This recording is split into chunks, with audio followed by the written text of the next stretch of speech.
Good morning, ladies and gentlemen. Good morning. I'm Colonel Dave Gray. I'm the Director for the Center of Leadership and Ethics. We'd like to welcome you to Virginia Military Institute today and to our symposium, The Vietnam War at 50, Critical Reappraisals. We'll open this symposium with the posting of our national colors and the playing of our national anthem. Please rise.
Ladies and gentlemen, please be seated, and could we give a hand to our great cadet color guard?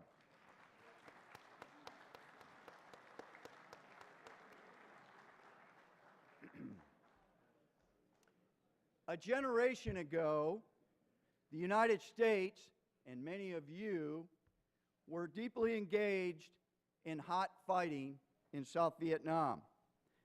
The Vietnam War remains the most controversial and consequential conflict of the post-World War II era. The war's outcomes profoundly impacted not just American domestic politics, but also the existing international order. The war fractured American consensus on political, social, and military affairs, prompting President Richard Nixon to say, "No more Vietnams in the future." Controversies over the proper strategy and tactics to pursue, the quality of leadership and discipline in fighting units, the media's impact on popular support for the war, and the mistreatment of American prisoners of war raged then and continue even now. With 50 years perspective, this symposium will reflect on several of those issues. Now, today's event is part of the Center's programming designed around this year's theme of courageous leadership. During the symposium, this sub-theme will be woven throughout. It is now my great pleasure to introduce VMI's 14th Superintendent, General Benford P. III, class of 1962, and a Vietnam veteran.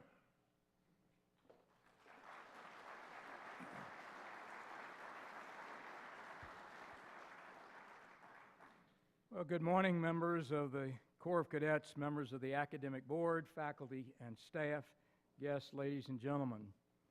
Welcome to this morning's symposium, Vietnam War at 50, as Dave said, critical reappraisals. And we are really honored to have with us today the Honorable James H. Webb, Jr., today's keynote speaker, whom I will have the pleasure to introduce in a few moments. We're gathered here to consider the meaning and lasting effects of the Vietnam War. That protracted conflict has been called many things, from the war to save Southeast Asia to the war we were not allowed to win. Every war this nation has engaged in has certainly ignited strong debate, including even the war for American independence.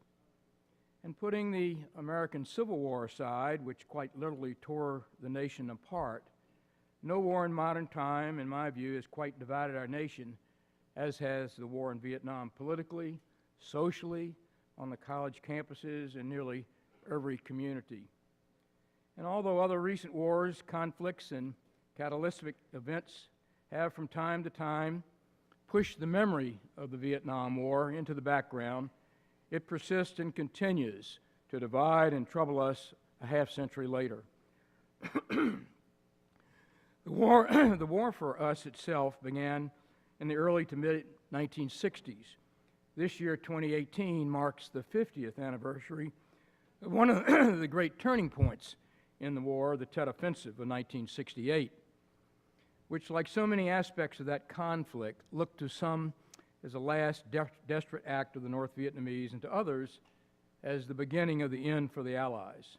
With that event, the direction of the war changed significantly.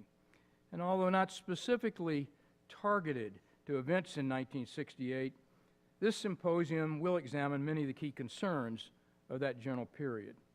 The Vietnam War continues to reverberate in our society and has affected political, strategic, operational, and tactical decision-making ever since, nationally and honestly in our services as well. This symposium takes advantage of 5 decades of perspective and will examine a few of the major themes of the war, including military strategy, small unit leadership, the prisoner of war experience, and the expanded effect of the media on public perceptions of the war. The staff of our Center for Leadership and Ethics has brought together some of the nation's top experts on the war, as well as many veterans, to share their knowledge with you.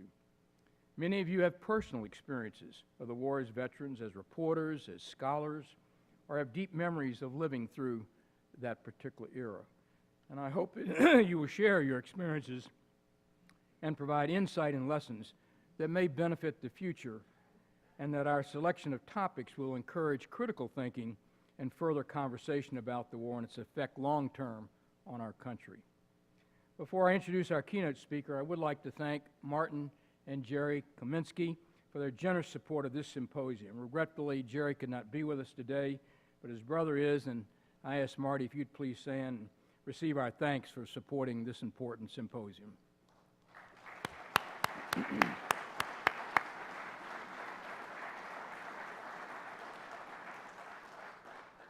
Our keynote speaker, James H. Webb, Jr., is a veteran who led, fought in, thought deeply on, and wrote about the war.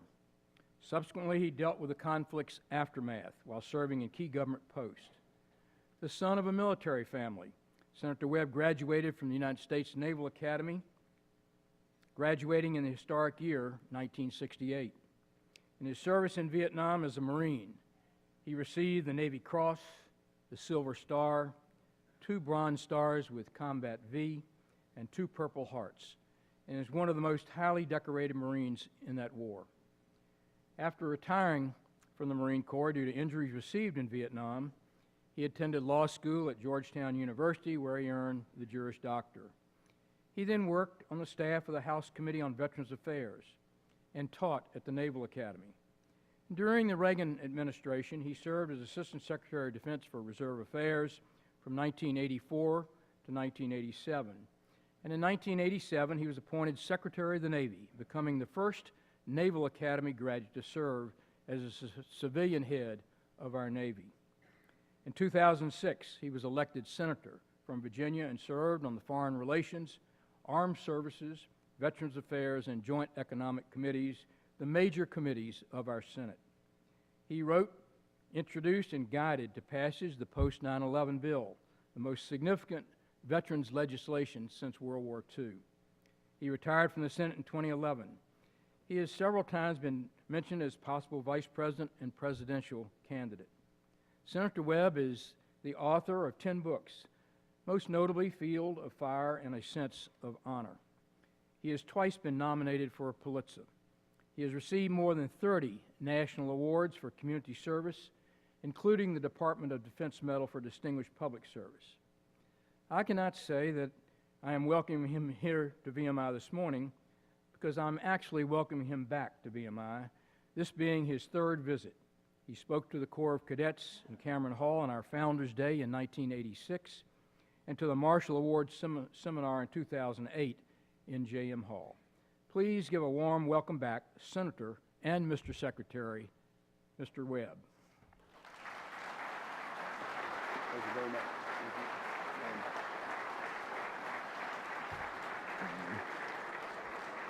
Thank you very much.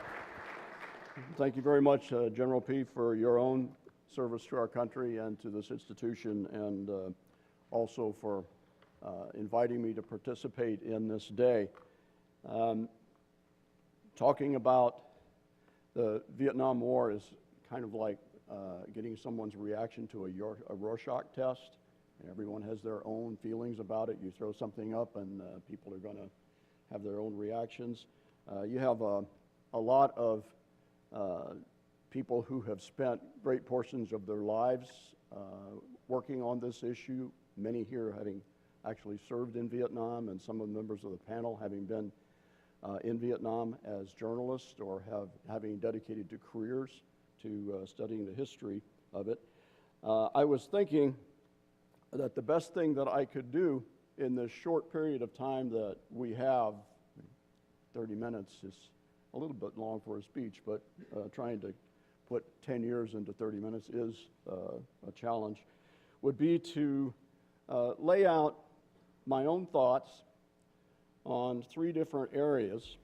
Was our effort in South Vietnam morally and strategically justifiable? I believe it was.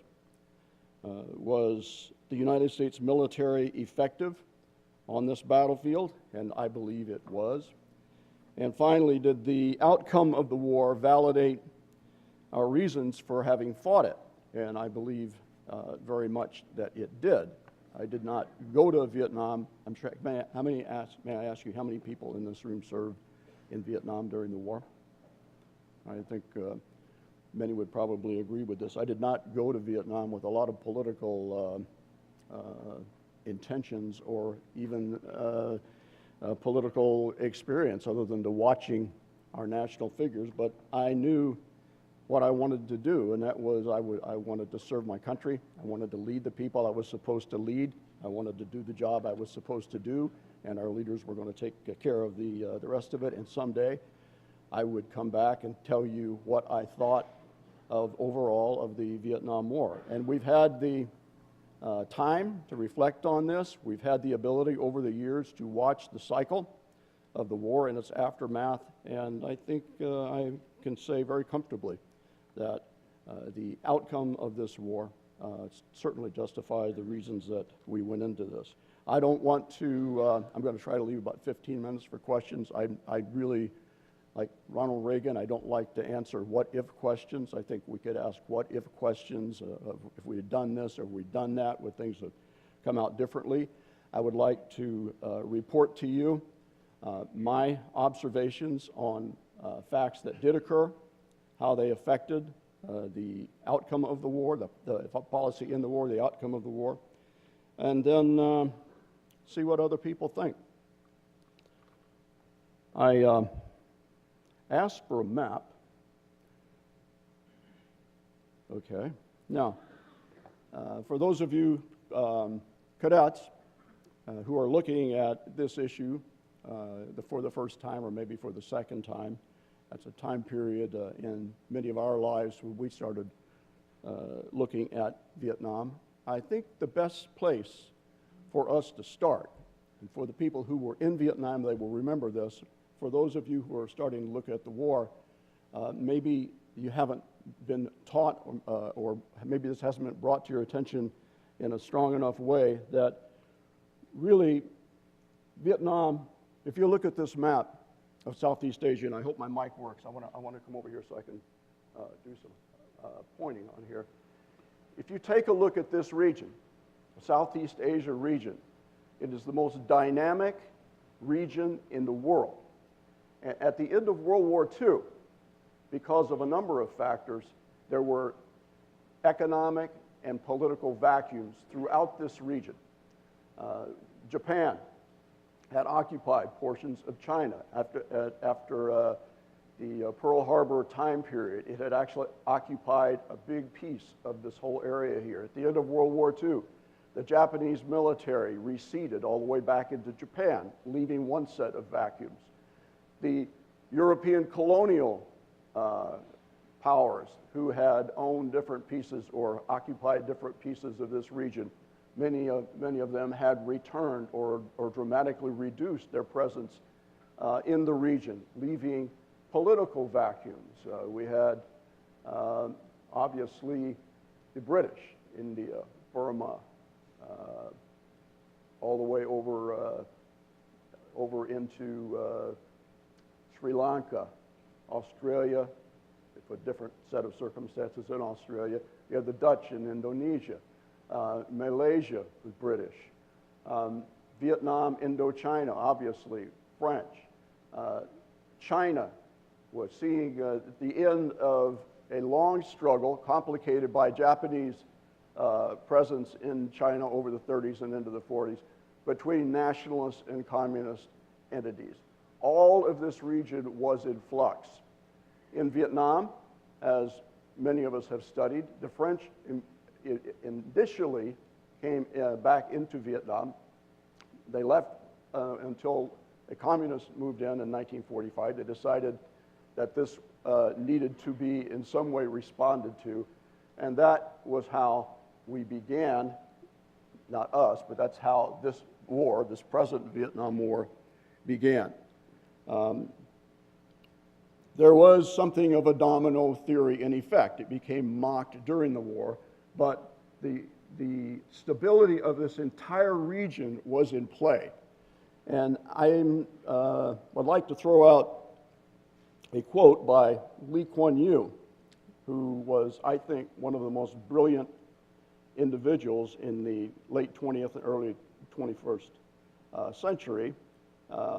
He was the creator of what we would call modern-day Singapore, the brilliant mind behind it, the strong leader behind it, who always insisted, recently passed away, that what the United States did in Vietnam allowed the rest of this region to stabilize politically and to stabilize economically and to begin to grow to the point that now something like 30% of the world trade comes through these avenues in here. So in the context of the region and in the context of the United States' interest in the region, we can even quote David Halberstam, who later became opposed to the war in 1964 when he wrote that Vietnam is one of the 4 or 5 most important countries to the United States in Asia. I happen to agree with that. We also had the situation globally with communist expansionism, not simply through philosophy, but through the Comintern in Moscow, designed to globally expand the concept and the governing principles behind it. We stayed for many years. Many people in this room who were in the Army during the Cold War spent many years in West Germany. We spent many years with dividing line between East and West Germany, waiting for the time that Germany might be reunited under the right sort of political principles.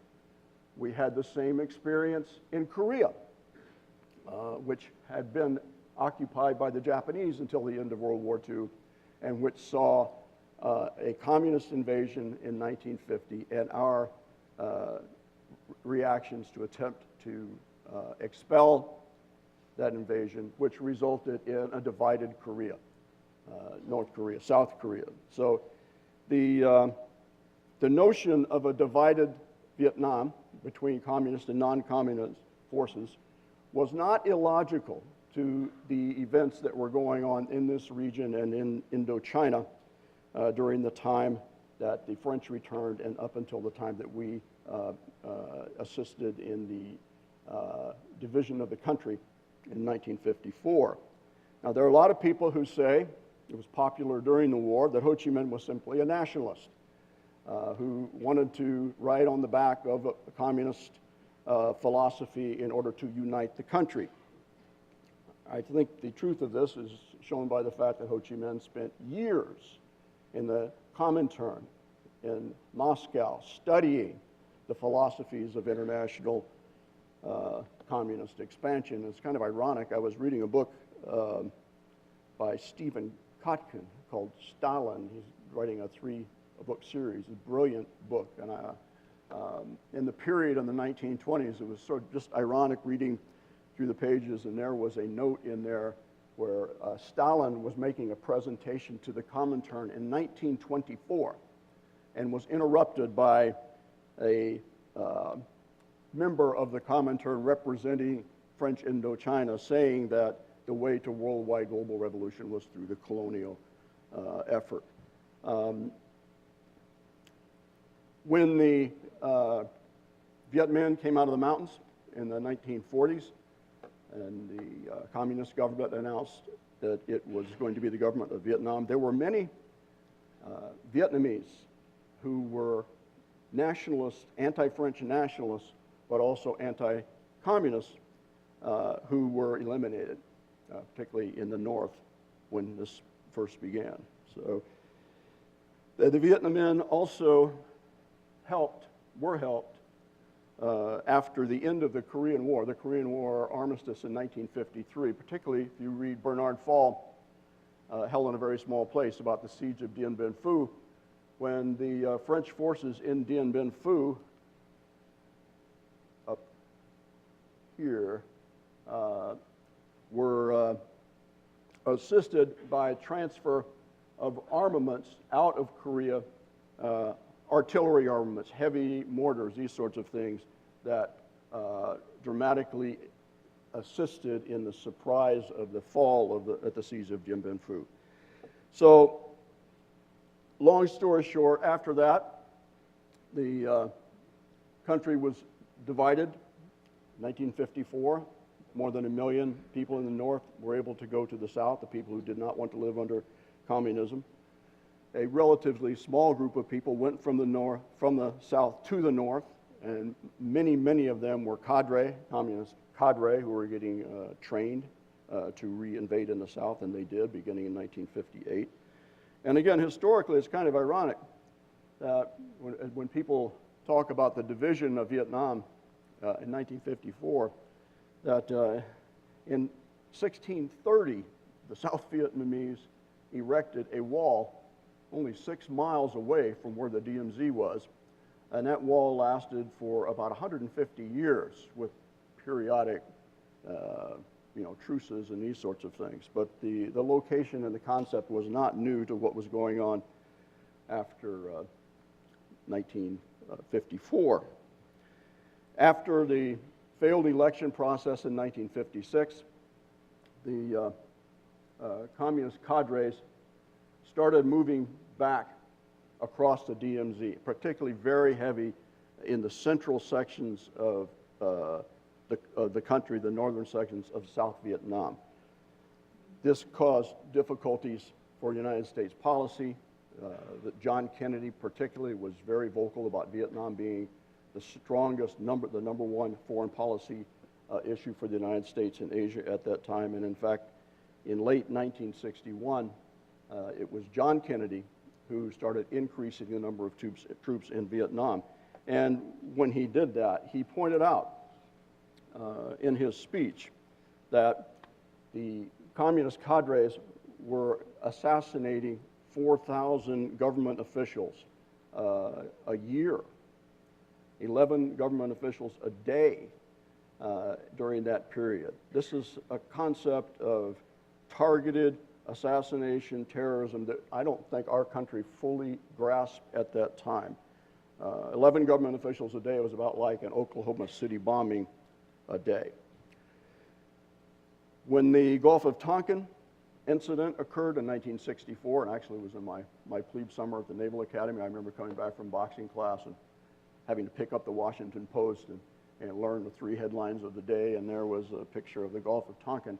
There's been a lot of discussion about the Gulf of Tonkin, but North Vietnamese units were already moving into the South in 1964. So those were the steps that brought us into full-size combat in Vietnam, beginning particularly in 1965 with the landing of more ground forces.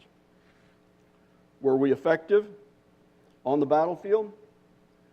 The war, obviously, as those who have studied it and those who were there know, varied year by year, location by location, service by service.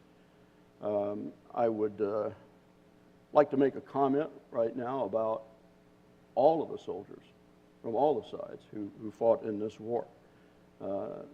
These were very good soldiers. The North Vietnamese, as many in this room know, were very good soldiers. They also had political commissars all the way down to the company level, continually indoctrinating them on the reasons that they were doing what they were doing.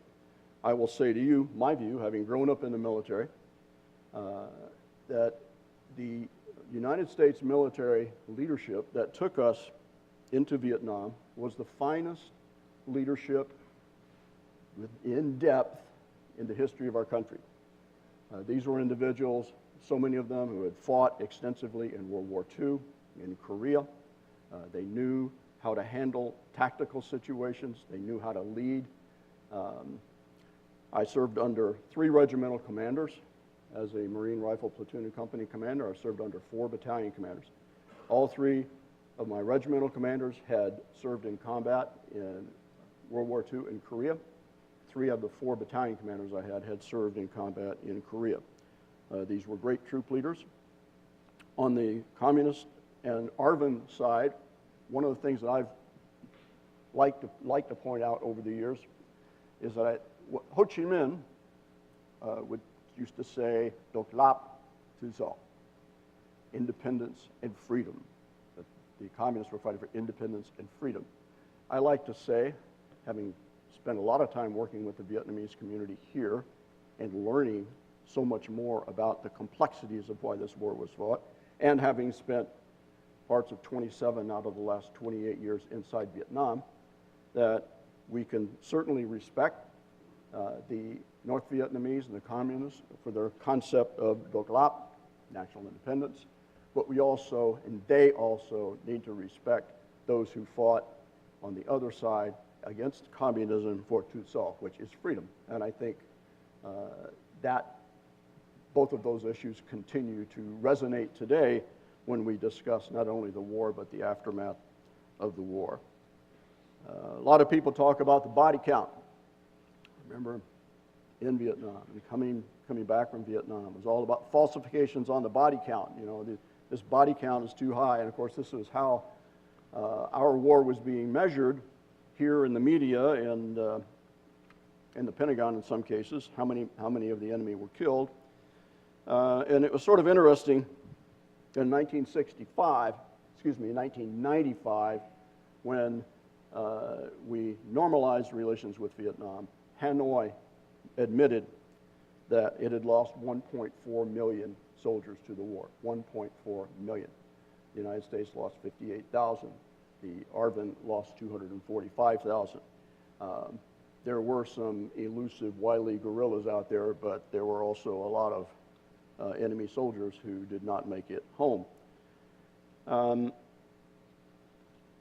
In terms of fighting the war itself, let's say from an American perspective and largely from a Marine Corps perspective, this war, the intensity of this and the length of the intensity in these operations was almost unparalleled in American history. For the United States Marine Corps, these are statistics out of the history of the Marine Corps by Alan Millett. Marine Corps total casualties in Vietnam were higher than any other war, including World War II. There were more killed in World War II. 19,733 Marines were killed in World War II, 67,000 wounded for a total of 90,709. In Vietnam, 13,000 killed in action, 88,591 wounded for a total of 103,000. The peak years for ground fighting were 67 through 69 for the United States forces. You can actually see a bell curve when you look at American casualties in those 3 years. Actually, 68 by far was the highest year for American casualties. 69 was second, and 67 was third. But 67 and 69 were almost equal. When I was getting ready to go to Vietnam, finishing basic school, we had a lieutenant colonel at basic school who took us aside. He had just come back from a tour as a battalion commander in Vietnam. He'd served in Iwo Jima as an enlisted Marine. He was a Navy Cross recipient in the Korean War, and he sat us down. We had 71 lieutenants in my basic class who were going to be infantry officers, and he said, "You need to understand something about what your troops are going through. This is the hardest war that the Marine Corps has ever fought in terms of living conditions, length of time out in the battlefield, sickness, plus the types of fighting that our Marines are doing." It's a pretty stunning comment. And in my view, I think I wasn't in any of these other wars, but the great failure, one of the 2 or 3 great failures in our society has been not to recognize the human cost of our infantry people particularly, but of our people who served in this war. The interesting thing about the casualties, when you break down the Marine Corps casualties, is there are basically 2 or 3 battles in Vietnam that are fairly well remembered, Marine Corps battles that are fairly well remembered when people write and talk about the war. But if you look at the spread of casualties, the Marine Corps fought in 5 provinces. And Quang Nam, which was west of Da Nang, had more casualties than any of the other provinces. Of the 14,000 Marines who died in total in Vietnam, 6,480 died in Quang Nam, and there's not one memorable battle you can really come to when you look at that area. But it was constant, platoon, squad, sometimes company-size engagements. At times, we could hit anything walking out, and anything from one person with a grenade to the 90th NVA regiment. You never knew what you were going to hit, but those types of continuous engagements at the low unit level characterize the way that the war was fought on the ground in Vietnam. At any given day, in those environments, on the ground environments, our Marines and soldiers were fighting 3 different wars. And you had to be ready for all 3. One was a war of terrorism. The targeted assassinations of people who were affiliated with the South Vietnamese government. This was a continuum, and it was, I think, of the 2 strategic failings in the war. For us on the ground, that was one. I don't think I say that myself too, I don't think we focused enough attention on how to control that type of conduct. We're better at it now because we've seen it constantly, particularly in Iraq and also in Afghanistan. But it wasn't as proper a place in our examination and in our intelligence at the battalion level in the infantry units where I served. The second war was a guerrilla war, classic guerrilla war, with a population that was being both threatened and rewarded if they aligned themselves with the guerrillas. And the third was a traditional conventional war. And as I said, on any given day in Quang Nam, Arizona Valley, Anwar Basin, and many, many other places, our people, our soldiers, our Marines were facing that constantly. The second, in retrospect, the second strategic shortcoming I believe that we had was in the way that we used strategic bombing. Our competence of all of our tactical pilots, strategic bombing pilots, is beyond question. The way that they were used, I think, was a little short-sighted. And what I mean by that is, take, for instance, arc lights. There are places where they were properly used, the B-52 arc lights, say around Khe Sanh. But we never dropped B-52 arc lights in Hanoi or in the areas around the north until December 1972. They never went higher than about Vinh, up in the central part of Vietnam. Was that a failing? Should we have? Well, I will say this. We dropped arc lights on Hanoi Island, where I was, west of Da Nang in the south, unpopulated areas when they had large troop movements coming out of the Quay Son Mountains. Now, when I started going back to Vietnam in the 90s, one of the first things that the Vietnamese in Hanoi would want to talk about was the 8 days that B-52s bombed Hanoi in 1972. If you don't want to bomb the enemy's strong points, then what are you doing bombing your friend's strong points? I think we could have done a much better job, much more effective job. Everyone in Hanoi remembers those 8 days. The way that we were using our tactical aircraft to bomb in the north, in fact, created, I think, the illusion among the North Vietnamese that they were withstanding American air power, and actually became a sort of strengthened resolve rather than for them to understand what really this American military was capable of if it were used in a different way.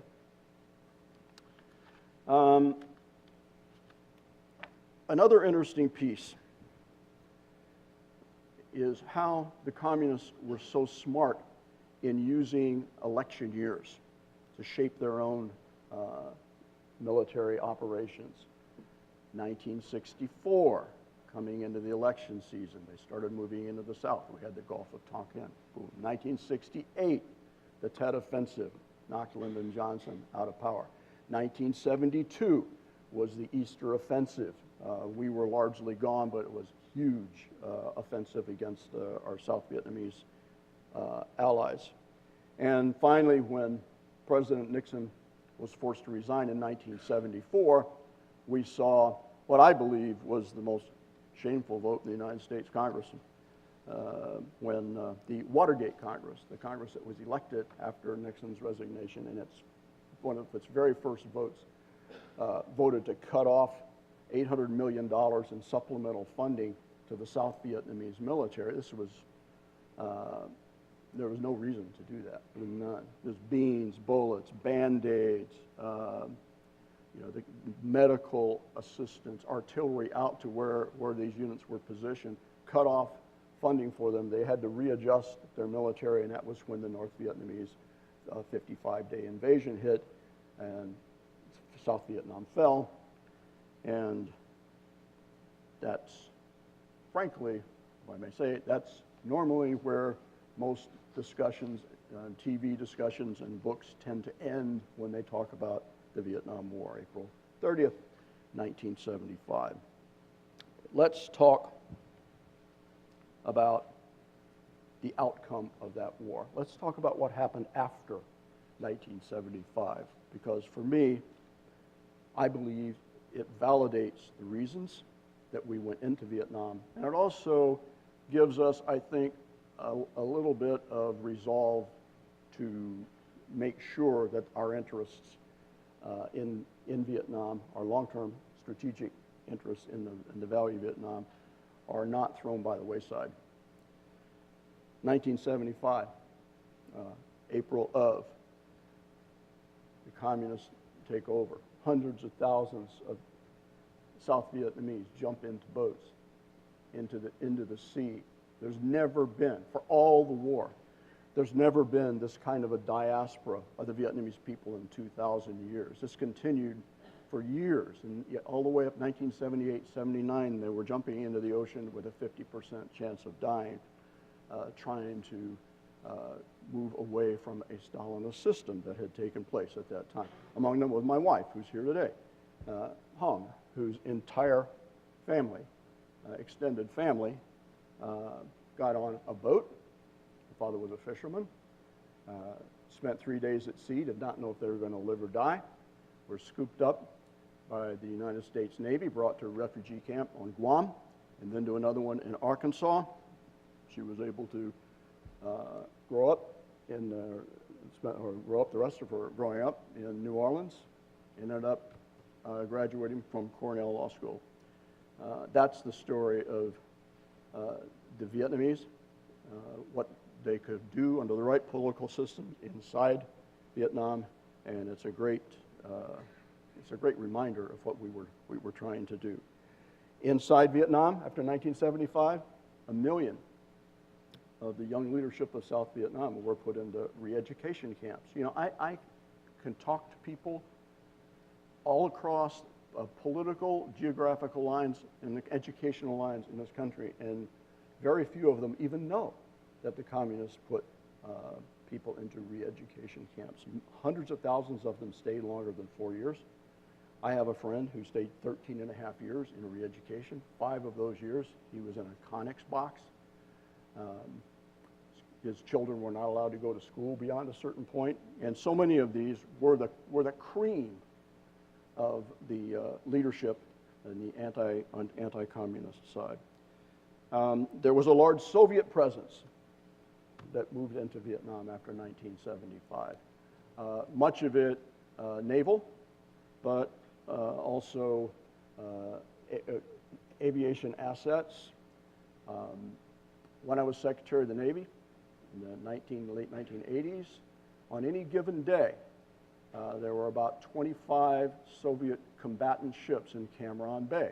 You know, Russia has always dreamed of having warm water ports in the Pacific. They had them for quite a while.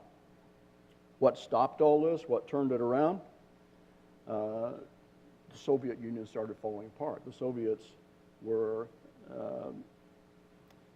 subsidizing the Vietnamese economy, billions of dollars a year, until the Soviet Union fell apart. And this was the story of what we were trying to prevent from happening. But once the Soviet Union fell apart, this became, I think, our greatest opportunity in terms of what we really want to see. What we really want to see, what we were really fighting for, was a strategic relationship, a harmonious relationship with one of the 4 or 5 most important countries in Southeast Asia. The Vietnamese government, when the Soviet Union started falling apart, ran out of money, announced a policy called Doi Moi, new way, new change, and started slowly opening up their society. Vietnam had existed during the period that we just talked about for 16 years behind a bamboo curtain once the communists took over. You couldn't have thoughtful journalism visit there. They were very careful about who personally could visit there. They started opening up slowly, and I am pleased to have been a process working with the Vietnamese here and working with the government over there. I've been a part of this process of trying to move our country forward with Vietnam, because if we went into this place saying one of the 4 or 5 most important countries, and we need to work with the system that is running that country in order to liberalize that system and have strategic relationships over there at a time when we're seeing other dramatic changes. What are those dramatic changes? And I will stop with this if I can kick that back. Go back one more time. This will be old news to a lot of people here, but if you look right here, the Korean Peninsula is here. This is China's here, Russia's here, Japan's here. This is the only geographical location in the world where the interests of those 3 major powers intersect. And there's been a constant revolution, revolving nature of which one of those countries has been the top country in terms of seeking dominance out here. Obviously, the last 20 years, that has been China. I've been speaking for years about the South China Sea, these countries down here, which China now claims as sovereign territory for China. The Vietnamese have been working with us, closely with us, as one of the countries attempting to change that. We've been seeing a reduction in the former autocracy of this government. There's still a communist government. You know, we're not going to see that go away anytime soon. But we're seeing more openness, more trade, and frankly, more friendship, we hope. So this is why we were there, in my view. This is how we proceeded during a very difficult, costly, and controversial war. These are the reasons that I believe what the people who went to Vietnam deserve a lot more respect than they have received, and I believe that history will vindicate that, and this is what we need to do moving forward. And with that, I will take your questions. Colonel?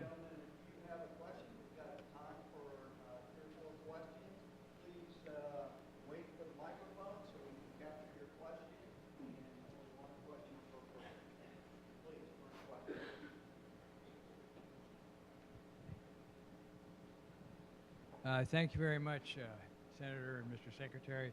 I was on the ground with the 101st Airborne. I was in the infantry, and then after a few months of being a line soldier, I became the civil affairs NCO for the battalion. Spent a lot of time out in villages and with the local Vietnamese forces and whatever.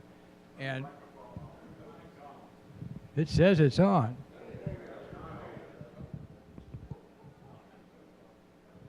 Well, it had a green light before. Anyway, sorry. Yeah, I just got to get closer. I perceive there were really 2 radically different populations in Vietnam, meaning the Catholics and the Buddhists. Catholics were essentially 100% behind us. The Buddhists were not behind us, and of course, a lot of that had to do with the intimidation, you know, from the Viet Cong and the NVA. Right. But I did not perceive that we really had much chance of. Can I ask you to shorten your question because we're going to get I'm sorry. more in. That, you know, how would we have succeeded in getting the Buddhists? Okay, support? I got you. Yeah. The question, you know, the question is in where were you? Where was this? I was mostly in 3 Corps, War Zone D, Trang Bang Corridor. You know. Yeah. Well, you know, I'd love to have a couple hours to talk about these kinds of things. But, you know, I've worked with the Vietnamese extensively since 1980. The Vietnamese here. Some are Catholic. My wife's Catholic. Many are Buddhist. Some worked with the French. Some did not. And I will tell you, if you go back to where you were during the war, what I mentioned is very quickly at the beginning when these assassination squads came down and you know, guerrilla, however John Kennedy characterized them. But they had, in these villages out, like for instance where we were, they had their fights, 1958 to 62. And the people who were with the communists stayed, they dug in. Most of those areas obviously were Buddhist areas, but there are a lot of them that left. They were pro-government. In a place like Hanoi Island, I've got a good friend here who was a native of Hanoi Island where I fought in his village 3 times, as it turned out. But the pro-South Vietnamese government people moved back into the enclaves. His family moved to Da Nang, and then after Da Nang, they moved to Saigon. So what you're seeing out there in those villages, and by the way, just for categorization, for those of you who haven't heard of this, we categorize villages. There's a lot of talk about you could shoot at anything, which is really not true. Okay? We categorize these villages category A, which is completely government controlled, like Da Nang. Category E, completely Viet Cong controlled, and then category 5, which is absolutely politically hopeless. These people are hardcore, and that's where we didn't have to get a political clearance if we had a fire mission, if we were in contact, and those sorts of things. So those areas would be Buddhist, and they would be anti-South Vietnamese government, anti-American, et cetera. But that's not really true of the Buddhist population at large. I can tell you that from experience. Yes?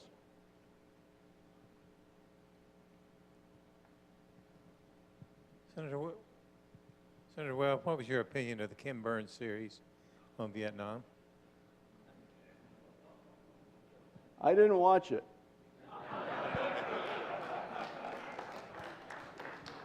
And I'm told he didn't really talk about it after 1975, all these things that are so important.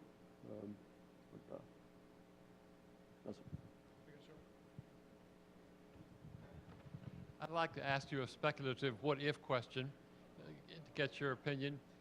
If John F. Kennedy had lived, if John F. Kennedy had been reelected in 1964 for another 4 years to 1968, how do you think things may have been different or the same?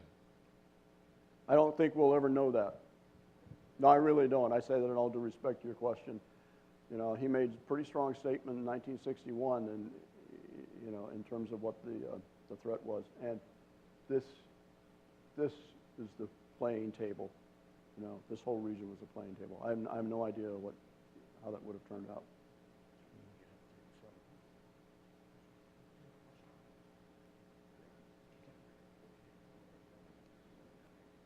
Senator, thank you very much. I really enjoyed your remarks. They're very perceptive, and I wish we had more of that in our public life.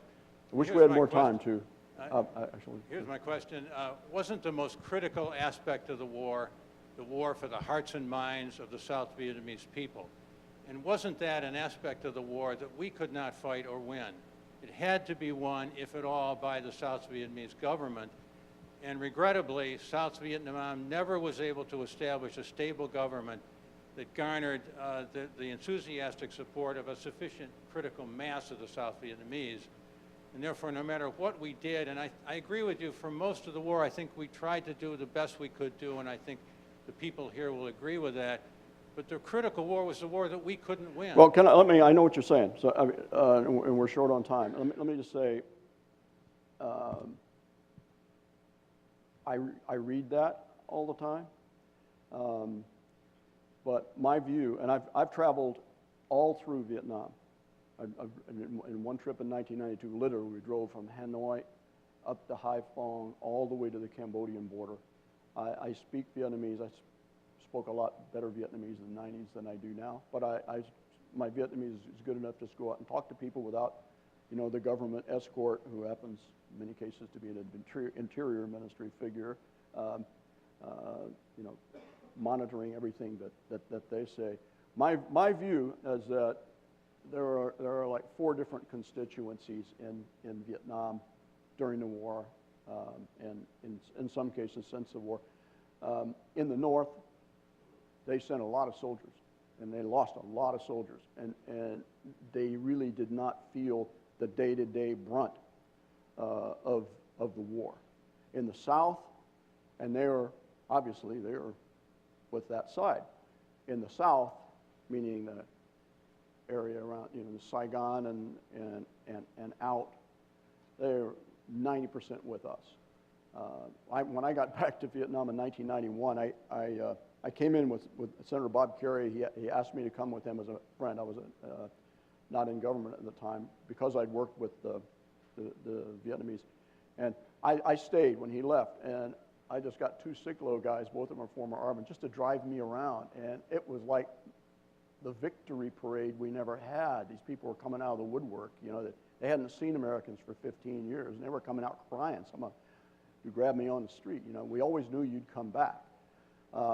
Very powerful support for what we were doing. In the middle, where I fought, Central Vietnam, it was kind of like Kentucky and Tennessee in the Civil War.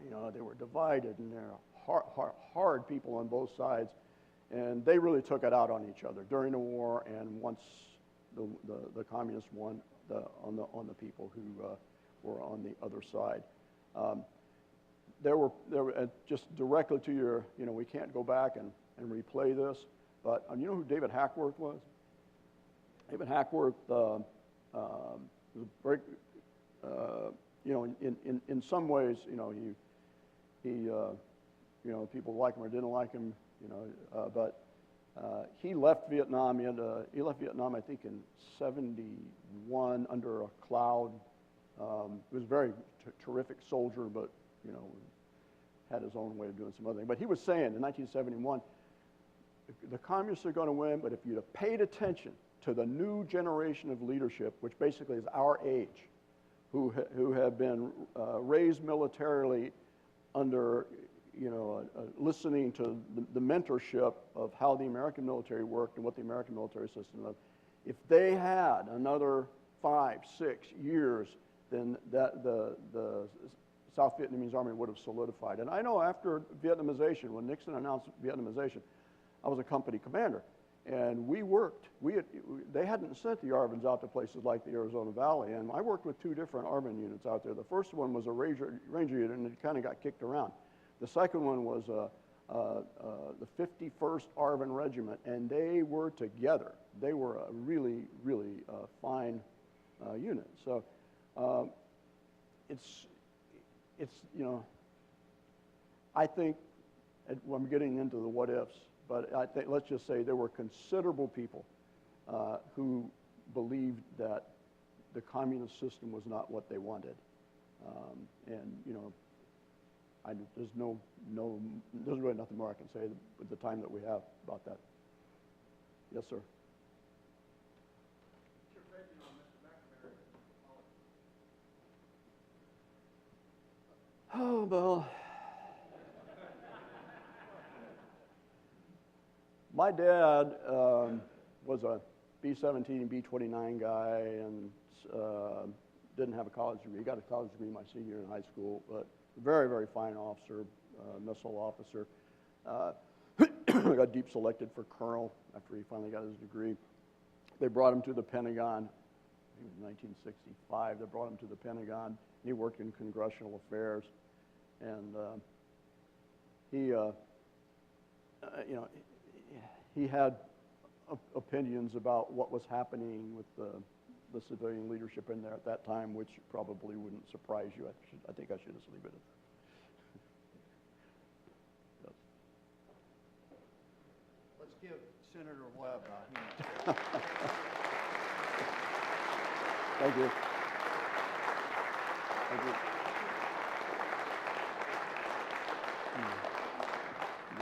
Sir, thank you for your great strategic insights and for sharing some of your personal stories.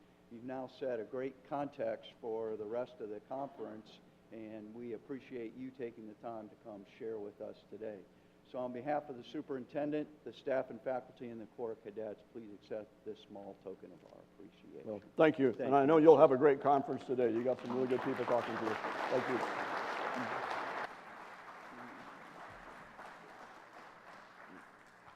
So ladies and gentlemen, what we'd like to do now is take a 10-minute break. We're going to switch up things today to keep you moving around, but our next session will be back in here at 9:15. So thank you very much.